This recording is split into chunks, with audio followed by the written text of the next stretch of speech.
Bugün səninlə həyatını dəyişə biləcək bir fəlsəfədən danışacağıq. Adı çox sadədir, minimalizm. Bəs bu söz sənə nə deyir? Bəlkə də düşünürsən ki, minimalizm o deməkdir ki, evdə sadəcə bir stul, bir masa saxlamalısan. Ya da ağ divarlar, boş otaqlar, telefon yox, internet yox. Əslində isə minimalizm azadlıqdır. Həyatımız niyə bu qədər qarışıq oldu? Gəlin bir anlıq düşünək. Bugünkü həyat tərzimiz, sosial media, alış-veriş vərdişləri, iş rejimləri bizi daim daha çoxa sahib olmağa təşviq edir. Yeni telefon çıxdı, al. Qonşu yeni avtomobil aldı, sən də al. Instagramda birisi Balidədir, sən də getməlisən. Amma bütün bu yarışın sonunda nə qazanırıq? Əşyalar, borclar, stres və özümüzə ayırmadığımız zaman. Minimalizm bu xaosa bir stop deməkdir. Minimalizm həyat tərzi yoxsa daxili bir aydınlıq? Əslində minimalizm yalnız maddi deyil, zehni bir təmizlənmədir. Bəzən o qədər insana cavab verməyə çalışırıq ki, özümüzlə danışmağa vaxt tapmırıq. O qədər işin arasında itirik ki, nə üçün yaşayadığımızı unuduruq. O qədər seçimlə qarşı-qarşıya qalırıq ki, ən sadə qərarları verməkdə çətinlik çəkirik. Minimalizm isə sənə bu sualları soruşmaq fürsəti yaradır. Bu mənim həyatımda nə qədər önəmlidir? Bu mənə dəyər qatırmı? Əgər cavab xeyirdirsə, çıxar və yoluna davam et. Minimalizmin gündəlik həyata tətbiqi. Konkret nümunələrlə izah edim. Deyək ki, sabah minimalizmə başlamaq istəyirsən. Hardan başlamalı? 1.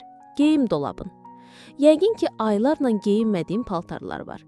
Onları ayır, ehtiyacı olanlara bağışla. Qalan geyimlərsə sənə hər səhər seçim yükü yox, rahatlıq gətirsin. 2. Rəqəmsal həyat.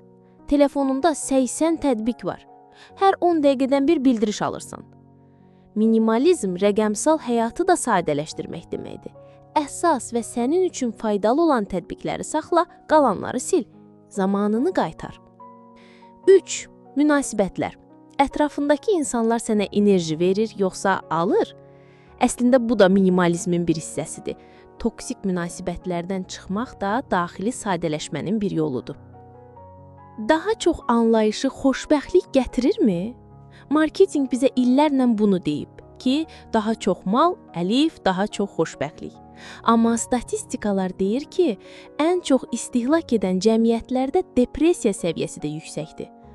Əgər həyatını dolu-dolu yaşamaq istəyirsənsə, bu sualı soruşmalısan.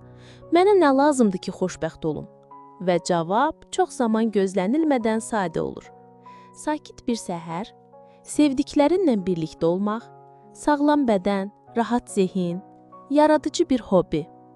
Bunların heç biri çox pul və çox əşya tələb etmir. Biraz da məşhur düşüncələrdən sitatlar gətirək. Amerikalı yazıcı Joshua Baker deyir ki, minimalizm yalnız əşyaları azaltmaq deyil, daha məqsədli yaşamaqdır.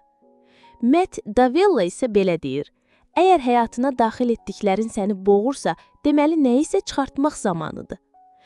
Minimalist həyatın gətirdiklərinə baxaq, sonda isə səndən bir şeyi təsəvvür etmək istəyirəm. Səhərlər tələsmədən oyanırsan, dolabında qarışıqlıq yoxdur. Gününü planlayarkən həqiqətən sənə dəyər verən işlərə vaxt ayıra bilirsən. Daha az stres, daha az borc, daha çox zaman və azadlıq. Bax, bu, sadə həyatın sənə verdiyi hədiyyədir.